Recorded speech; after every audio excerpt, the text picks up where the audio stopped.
بسم اللہ الرحمن الرحیم۔ السلام علیکم دوستوں، آج میں اپنے دوست کے پاس آیا ہوں۔ یہ قریبی گاؤں ہے، ہمارے گھر کے قریب ہے، دراج کے اس کا نام ہے۔ اور آپ جیسا کہ دیکھ سکتے ہیں بہت پیارا سا صحیح ماحول بنا ہوا ہے۔ یہاں پہ پودے ہیں، پیڑ ہے، ٹھنڈی ہوا چل رہی ہے، چڑیا بول رہے ہیں، کافی سکون کا ماحول ہے۔ تو ہم نے سوچا کہ اندر بیٹھنے کے بجائے ہم باہر بیٹھ کے کیوں نہ ولاگ بنائیں۔ تو آج میرے ساتھ میرے دوست ہیں، یہ دیکھیں، یہ محمد زوئس بیٹھا ہوا ہے اور یہ اس کا چھوٹا بھائی محمد ایان، اور ہم 14 اگست کے لحاظ سے ان سے سوال پوچھنے لگے ہیں۔ السلام علیکم۔ وعلیکم السلام۔ جی ہاں وقاص بھائی، آپ آئے ہیں، بہت خوشی ہوئی۔ شکریہ۔ تو میرا پہلا سوال یہ ہے کہ آپ کی 14 اگست کے لحاظ سے کیا تیاری ہے؟ بھائی جان، ڈھول والے کو کہہ دیے، باجے لے لیے ہیں، جی ٹی روڈ پہ بائک لے کے نکل جانا ہے اور ڈھول بجا کے، باجے بجا کے جشن آزادی منانی ہے۔ بھائی ویسے یہ طریقہ آپ کہہ رہے ہیں، یہ طریقہ صحیح نہیں ہے۔ زوئی صاحب، آپ ہمیں بتائیں کہ ہمیں 14 اگست کیسے منانی چاہیے؟ ہمیں 14 اگست میرے لحاظ سے، کیونکہ ہماری خوشی بھی ہے، خوشی ہمیں سیلیبریٹ کرنی چاہیے، اور اس کے علاوہ ہمارے لیے غم کا دن ہے۔ ہمارے بہت سارے مسلمان بھائی، ہماری بہنیں، ہماری ماں، بیٹیاں، دادیاں اور دادا، بہت سارے لوگ شہید ہوئے ان دنوں میں۔ وہ ہجرت کے وقت یہاں آتے ہوئے انڈیا سے انہوں نے، سکھوں نے بہت زیادہ ظلم کیا ہے۔ ٹرینز کی ٹرینز جتنی بری تھی ساری کی ساری انہوں نے قتل کر دی۔ ان ظالموں نے مسلمانوں کو انہوں نے بہت زیادہ قتل و غارت کی۔ تو میرے لحاظ سے یہ بات ٹھیک نہیں ہے کہ ہم یہ باجے وغیرہ بجائیں۔ حالانکہ یہ میرے چھوٹے بھائی ہیں، مگر میں ان سے اس بات پہ اختلاف کرتا ہوں کہ یہ کام ٹھیک بالکل بھی نہیں ہے۔ جو آپ لوگ روڈز پہ نکلیں، وہاں پہ باجے بجائیں، ٹریفک روکیں، کئی ایمرجنسیز ہوتی ہیں، آپ کو پتہ ہے، ایمبولینسز اور دوسرا ادھر ادھر ہوتا ہے، تو کافی آپ لوگ ٹریفک بلاک کرتے ہیں۔ آپ کے ساتھ کئی اور ملتے ہیں، آپ کے دوست ملتے ہیں، پھر آگے سے ان کے دوست ملتے ہیں، اس طرح کافی ریلیشن شپ بڑھتا جاتا ہے اور سڑکیں بلاک ہوتی ہیں۔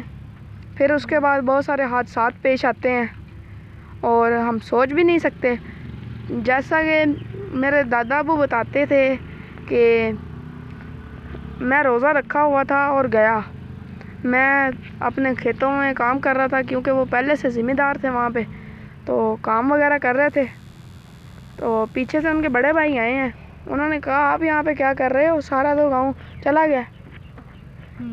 تو کہتے ہیں کیوں، کیا ہوا؟ کہتے بہت، پاکستان اور انڈیا تو علیحدہ ہو گیا، جو بر صغیر تھا، سب کانٹیننٹ جسے کہتے ہیں، وہ تو بالکل ختم کر دیا، انگریزوں نے کر دیا، آزاد کر دیا۔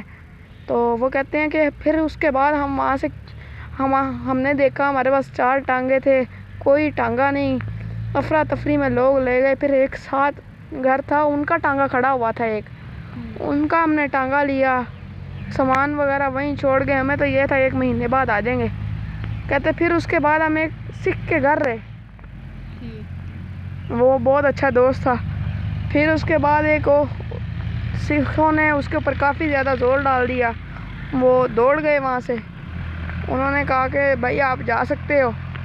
پھر اس کے بعد کہتے ہیں جی ہم جب آئے ہیں نا، پھر اس کے بعد ایک سکھ تھا، اس نے معاہدہ کیا کہ میں صحیح طرح آپ لوگوں کو پہنچا دوں گا، مگر آپ کو پتہ ہے زبان تو مسلمان کی ہے، تو بہت سارے مسلمان قتل کیے گئے، بہت سارے، جس طرح کہ میں نے بتایا کہ ماؤں کو، بہنوں کو انہوں نے بہت بے دردی سے قتل کیا، اور بہت ساری مشکلات پیش آئیں ہمارے بزرگوں کو، ہمارے بزرگان کو جو یہاں پہ آئے، وہ اگر نہ آتے، ان کی بہت زیادہ ہمت تھی، ان کو اللہ تعالیٰ نے بہت زیادہ ہمت دی تھی، بہت سارے آئے ہیں یہاں پہ، آباد ہوئے ان علاقوں میں، اور پاکستان کا نام پہلے سے، جس طرح آپ کو پتہ ہے کہ نامزد تھا کہ یہ اس ملک کا نام پاکستان رکھا جائے گا، آج ہم اس پرچم کے نیچے سائے تلے جی رہے ہیں۔ اور ہمارے ملک کا آپ کو پتہ ہے کہ جھنڈے میں 2 رنگ ہیں، ایک سبز ہے اور ایک چٹا ہے، سفید۔ اب جو سبز ہے وہ ہمارے لیے ہے، مسلمانوں کے لیے، اگر انہوں نے ہمت، انہوں نے اتنا کیا نام لیتے ہیں اپنا پوٹینشیل لگایا ہے، کس لیے لگایا؟ تاکہ ہماری نسلیں بچ سکیں۔ قائد اعظم نے اتنی محنت کی، آج دیکھیں خوشحال ہیں ہم کیا نام لیتے ہیں۔ وہاں پہ میرے دادا ابو بتاتے ہیں کہ بہت ساری ہماری جائیدادیں تھیں، سارے چھوڑ چھڑا کے یہاں پہ جتنی ملی انہوں نے رکھی۔ انہوں نے اس بات کا گلہ نہیں کیا۔ کیوں نہیں کیا؟ بہت سارے مسلمان بہن بھائیوں نے نہیں کیا گلہ۔ انہیں پتہ ہے کہ ہم یہاں پہ آزاد پڑھ سکتے ہیں، نماز پڑھ سکتے ہیں، ہمیں کوئی روکنے ٹوکنے والا ہی نہیں ہے۔ ہم اپنی مسجدوں میں پڑھیں گے نماز، اب آزاد ہو کے پڑھیں گے، اور ماشاءاللہ پڑھ رہے ہیں۔ دیکھیں اب سارا پاکستان آباد ہے، مسلمان بہت بہت اعلیٰ علماء یہاں پہ ہیں۔ اور جس طرح کہ میں بتا رہا تھا کہ جو سفید ہمارے پرچم میں سفید رنگ ہے، وہ مطلب کہ اقلیتوں کے لیے ہے۔ اقلیتوں میں جس طرح یہ سکھ ہیں، ہندو ہیں، دیکھیں یہاں رہ رہے ہیں، ان کے سکھوں کے گردوارے اور ہندوؤں کے مندر بھی ہیں، ٹھیک ہے، جو بنے تھے گورنمنٹ آف پاکستان نے اسے نہیں چھیڑا۔ انہوں نے کہا کہ آپ ہمارے جو رہنما تھے قائد اعظم محمد علی جناح، جب انہوں نے کہا تھا کہ اقلیتوں کو اور مسلمان جو اکثریت میں ہیں ان سب کو مکمل ایک جیسی نشو نما دی جائے گی، ہر ایک انہیں فیسلٹی دی جائے گی، ٹھیک ہے نا، فیسلٹی دی جائے گی، دے رہے ہیں، ان کے اوپر کوئی ظلم نہیں ہے، وہ ہمارے پرچم کے نیچے بالکل آزاد رہ رہے ہیں، وہ اپنی عبادت گاہوں میں جا رہے ہیں، عبادتیں بھی کرتے ہیں۔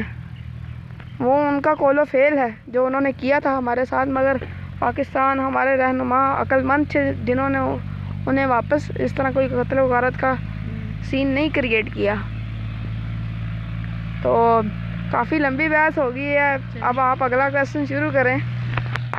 تو دوستو ابھی انہوں نے ہمیں بتایا کہ کتنی کچھ جدوجہد ان کے دادا ابو نے کی اور یہاں پڑھا ہے، اس طرح کافی لوگوں نے اس طرح کیا۔ اور آپ ہمیں بتا سکتے ہیں کہ پاکستان بنانے میں کن کن لوگوں نے کام کیا ایک ساتھ؟ پاکستان بنانے میں ہمارے بہت سارے رہنما تھے۔ قائد اعظم محمد علی جناح تھے، علامہ محمد اقبال تھے، انہوں نے خطبہ الہ آباد 1930 میں پیش کیا۔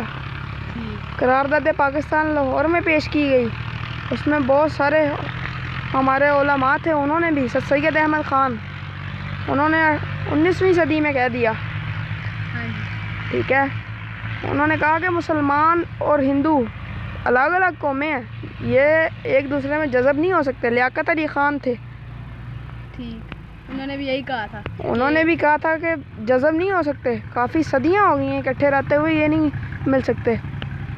دونوں علیحدہ علیحدہ اپنے، ان کی کہانیاں علیحدہ ہیں، ان کے ہیروز علیحدہ ہیں، ہر چیز علیحدہ ہے۔ جب دو علیحدہ، جیسا کہ آگ اور پانی نہیں مل سکتا، اس طرح ہندو اور مسلمان نہیں مل سکتا۔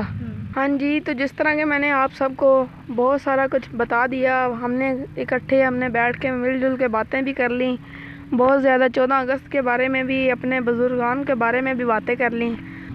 نہ سڑکوں پہ نکلیں گے، نہ باجے بجائیں گے۔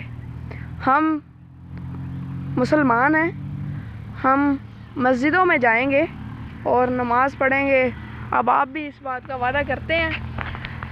جی، میں اب 14 اگست کو نماز پڑھوں گا، سڑکوں پہ نہیں نکلوں گا، اللہ کا شکر ادا کروں گا کہ اللہ نے ہمیں یہ آزاد ملک دیا۔ اور میں ویور سے بھی گزارش کرتا ہوں کہ آپ بھی ایسا کوئی کام نہ کریں۔ ٹھیک ہے بھائی، ٹھیک ہے، سمجھ آپ کا اتنا لمبا لیکچر سن کے سمجھ آیا کہ نہیں ہم نکلتے سڑک پہ۔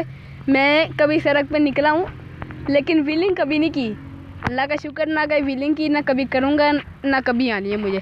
تو دوستوں یہ تھا ہمارا ولاگ، تو اب ہم اس ویڈیو ختم کرتے ہیں، تو اب آپ کو ملیں گے ہم ایک اور نئی ویڈیو پہ۔ اللہ حافظ۔